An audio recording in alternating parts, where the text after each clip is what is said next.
अस्सलामुअलैकुम वरहमतुल्लाहि वबरकातुहू। नाजरीन, आज 5 मई 2026 का दिन है। आप YouTube channel deep talk with Hasan Arif देख रहे हैं। मैं आपका मेज़बान हसन आरिफ हूँ।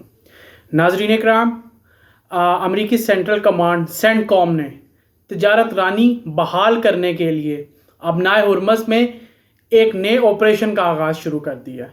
उस ऑपरेशन को उन्होंने प्रोजेक्ट फ्रीडम का नाम दिया। इस सिलसिले में अमेरिका ने अपने 100 से ज़ायद तैयारे और डिस्ट्रॉयर इस खित्ते में भेज दिए हैं। ईरान ने इस चीज़ का दावा किया है कि इसने अमेरिका के एक जंगी जहाज़ को निशाना बनाया, ताहम अमेरिका ने इस वक्त इस चीज़ की तरदीद कर दी है। मैं आपको इससे पहले भी बताता जा रहा था कि ये जंग किसी भी सूरत जो है वो डीएस्केलेशन की तरफ नहीं जाएगी। क्यों? इस वक्त ट्रंप के ख़िलाफ़ तीसरी जो थी एक कांग्रेस में एक दोबारा से ट्रंप को अकाउंटेबल करने के लिए कोशिश की गई और वो तीसरी कोशिश भी इस वक्त नाकाम हो चुकी है। ट्रंप अब मुकम्मल तौर पर जो है वो आज़ाद हो चुके हैं कि वो किसी भी वक्त कोई भी जंग से रिलेटेड डिसीजन ले सकते हैं। इस वक्त ये जो 60 दिन थे जो कांग्रेस के लिए बहुत अहम थे, कांग्रेसमैन्स ने इन 60 दिनों के अंदर ट्रंप को अकाउंटेबल भी करना था और इस जंग को रुकवाना भी था। और इस जंग को अगर ट्रंप करना चाहता है तो उसकी रीजंस भी उससे लेनी थी। लेकिन ये 60 दिन जो है वो मुकम्मल तौर पर ट्रंप के हक में चले गए हैं। और अब जो है वो ये तीसरी कोशिश भी, जिसमें इससे पहले भी कोशिश की गई ट्रंप की इम्पीचमेंट करवाने की, ट्रंप को अकाउंटेबल करने की, ट्रंप को इस जंग से दूर रखने की, लेकिन ये सारी की सारी जो कोशिशें हैं वो नाकाम हो चुकी हैं। अब ट्रंप के ऊपर वो दबाव नहीं मौजूद जो इससे पहले एक दबाव उसके ऊपर अमेरिकन कांग्रेस की तरफ से मौजूद था। अब जो है वो एक नए मोड पर ट्रंप जो है वो एंटर हो चुके हैं, जिससे वो अब इस जंग में दोबारा एंटर होने के लिए किसी भी वक्त कोई भी डिसीजन कर भी सकते हैं। ताहम पाकिस्तान एक जो है वो इस वक्त भी एक मीडिएटर का रोल अदा कर रहा है। ईरान की तरफ से 14 निकाती जो है वो एक अमन मंसूबा जो है वो अमेरिका को भेजा गया पाकिस्तान के थ्रू, जिसमें मुकम्मल जंग बंदी और जो स्टेट ऑफ हुर्मस है इसको मरहलावार खोलने और पाबंदियां जो ईरान पर लगी हैं, सैंक्शंस, उसको हटाने की तजवीज़ शामिल थी। ताहम ट्रंप ने इस तजवीज़ को जो है वो मुस्तरद कर दिया है। ट्रंप एक तरफ तो ये भी कह रहे हैं कि मुस्बत बातचीत जारी है, दूसरी तरफ ट्रंप ने ईरान को धमकी भी दी है कि अगर ईरान जो है वो किसी भी सूरत जो है वो अमेरिकन एसेट्स को जो है वो खलीज में या खलीज फारस से बाहर जो है वो अमेरिकन एसेट्स को नुकसान पहुंचाता है तो अमेरिका जो है वो बड़ी सख्त कार्रवाई करेगा।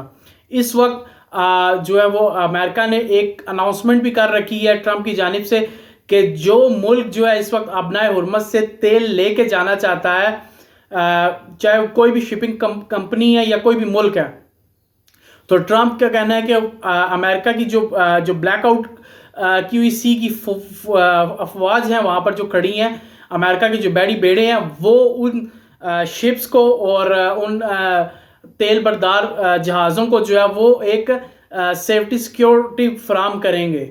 और अगर ईरान उस दौरान इस पर हमला भी करता है, चूँकि ईरान ने एक 2 शिप्स पर वो उस वक्त हमला भी किया जो स्टेट ऑफ हुर्मस से गुजरने की, अमेरिकन शिप्स जो थे स्टेट ऑफ हुर्मस से गुजरने की कोशिश कर रहे थे। ताहम सेंटकॉम ने इस चीज़ को भी मुस्तरद कर दिया और कहा कि जो अमेरिका के शिप थे जो तेल लेके जा रहे थे वो बआसानी वहाँ से स्टेट ऑफ हुर्मस को क्रॉस कर चुके हैं। ताहम ईरान ने इस चीज़ की तरदीद की है कि कोई भी शिप जो है वो स्टेट ऑफ हुर्मस को क्रॉस नहीं किया। सेकंड, इसके साथ ही ईरान ने जो है वो यूएई पर भी जो है वो क्रूज मिसाइल्स दागे हैं।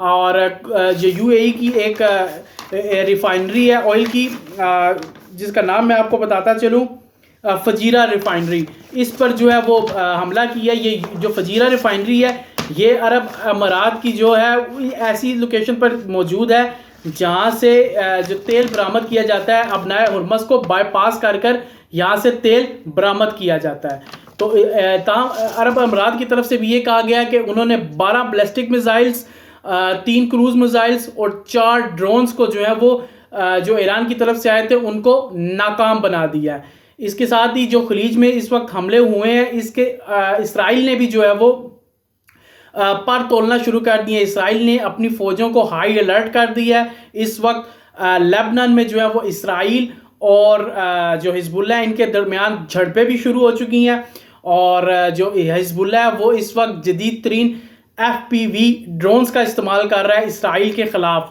ताहम इसराइल को इस ड्रोन्स की वजह से शदीद जो है वो पसपाई देखने को मिल रही है।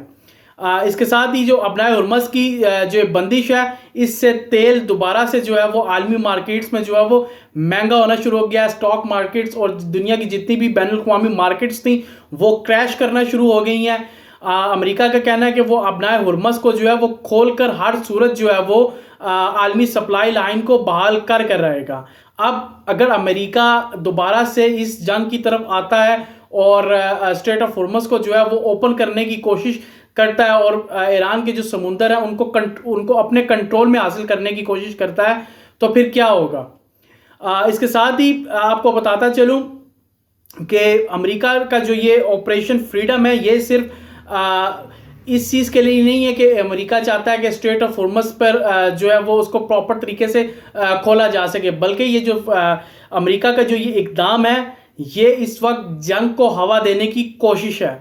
अगर इसके नतीजे में अमेरिका चाहता है कि ईरान उकसे को मज़ीद उकसाए और ईरान जो है वो किसी भी ऑयल टैंकर पर, मगरबी ऑयल टैंकर पर या ऐसे ऑयल टैंकर पर जो अमेरिका की जो है वो तसल्तुत में आकर अमेरिकन मैरीन्स की सेफ्टी के अंदर जो है वो क्रॉस करने की कोशिश करेगा स्ट्रेट ऑफ हुर्मस को, तो ईरान जो है वो उस पर हमला करे, जिसके नतीजे में ये जंग दोबारा से जो है बढ़ के और ये कहा जाए कि ईरान ने जो है वो इस अमन मायदे को जो है वो पारपाश किया है और ताकि अमेरिका बजाते तौर पर ख़ुद इस जंग में एंटर हो सके दोबारा से। मैंने आपको इससे पहले भी बताया था, इससे पहले तकरीबन 10 से 12 व्लॉग्स में मैंने आपको ये बात बताई थी कि ये जंग इसराइल के हक में जा रही है और इसराइल किसी भी सूरत नहीं चाहेगा कि इस जंग को जो है वो इसी तरीके से किसी अमन मायदे की भीत चढ़ा दिया जाए। इसराइल हर सूरत जो है वो अपने प्लान्स को आगे लेकर चलेगा। ट्रंप की इस बार तीसरी दफ़ा कांग्रेस से बचना ये कोई आम बात नहीं है। इसके पीछे पूरी की पूरी ज़ायनिस्ट लॉबी खड़ी है जो ट्रंप को इस वक्त भी जो है वो तीसरी दफ़ा भी ट्रंप को जो है वो कांग्रेस के जो जाल है, कांग्रेसमैन्स के जो इख्तलाफ कर रहे थे हाउस ऑफ रिप्रेजेंटेटिव में और कांग्रेस के अंदर, तो उससे जो ट्रंप को बचाया गया है वो ज़ायनिस्ट लॉबी ने बचाया है ताकि ट्रंप जो है वो ज़ायनिस्ट लॉबी के मकासद को सरअंजाम दे सके। इसके साथ ही ईरान जो है वो अरब अमीरात पे और सऊदी अरेबिया के जो इकॉनमी है उनको निशाना बार बार इसलिए भी बना रहा है ताकि ये दोनों मुल्क जो है वो सोचने पर मजबूर हो जाएं कि इन्होंने अमेरिकन कैंप में रहना है या अमेरिकन कैंप को छोड़कर किसी दूसरे कैंप्स को या दूसरे ममालिक को अपनी सेफ्टी के लिए देखना है। ताहम जो UAE पर इस वक्त हमले हुए हैं, बाज़ बैनुल अक़वामी माहिरीन ये कह रहे हैं कि ये UAE को मज़ीद जो है वो करीब करने के मुतरादिफ है इसराइल के, ताकि वो UAE मज़ीद इसराइल के क्लोज हो जाए ईरान के इन हमलों के बाद।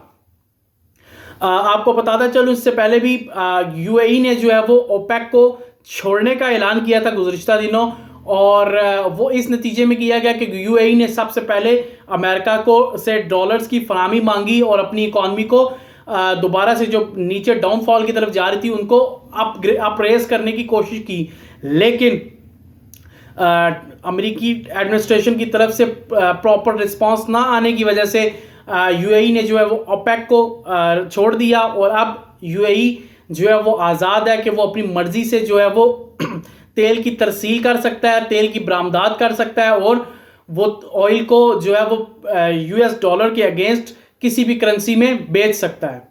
तो ये एक कोशिश की तरफ कदम है कि पेट्रो डॉलर को जो है वो गिरा दिया जाए, पेट्रो डॉलर को बैनुल-अक़वामी मार्केट से ख़त्म कर दिया जाए, ब्लैकआउट कर दिया जाए और उसके नतीजे में एक नई करेंसी को वजूद में लेके आया जाए, चाहे वो चाइनीज़ यॉन की शक्ल में, चाहे वो क्रिप्टो की शक्ल में, चाहे वो किसी और करेंसी की शक्ल में, चाहे वो गोल्ड पर ट्रेड शुरू हो जाए।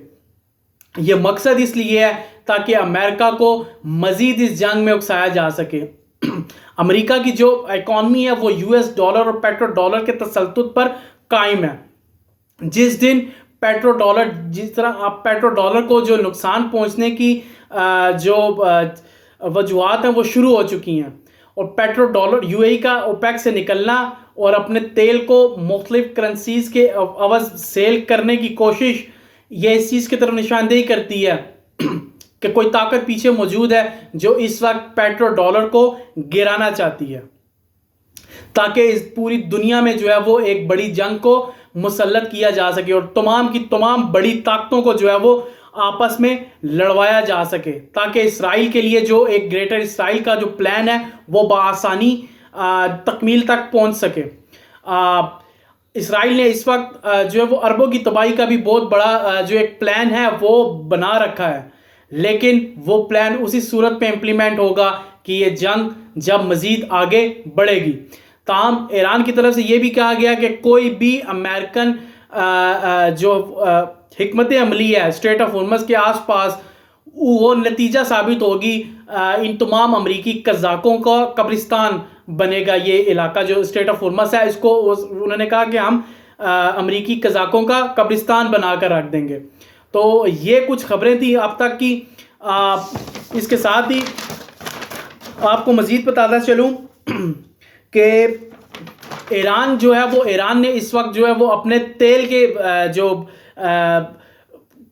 तेल बनाने की जो कैपेसिटी थी उसको कम कर दिया है, क्योंकि ईरान के पास इस वक्त जो है वो तेल को, ऑयल को जो है वो स्टोर करने की कैपेसिटी ख़त्म हो रही है। ये इसका नतीजा है कि अमेरिका इस वक्त ईरान के कुओं को खुश करना चाहता है ऑयल के, ताकि ईरान को जो इकॉनमी तौर पर मज़ीद जो है वो डिप्रेस किया जा सके, मज़ीद जो है वो उसको लोअर बैक किया जा सके।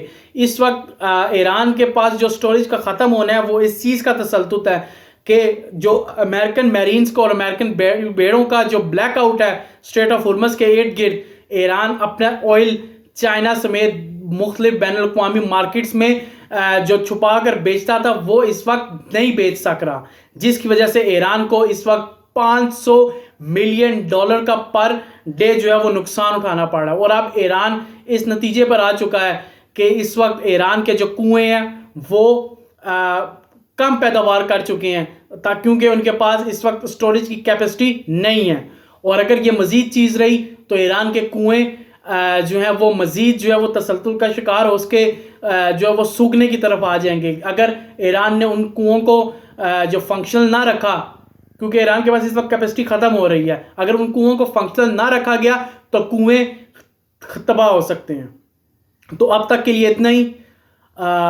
इस खिते में एक बहुत बड़ी जंग जो है वो दोबारा से शुरू करने की कोशिश की जा रही है। मेरा यही ख्याल है कि इस हफ्ते के एंड में या अगले हफ्ते के स्टार्ट तक अमेरिका दोबारा से इस जंग को छेड़ देगा। अब तक के लिए इतना ही। अपना और अपने गिरदोनवाह के लोगों का ख्याल रखिएगा। अपनी कीमती राय से ज़रूर आगाह कीजिएगा। अल्लाह हाफिज़।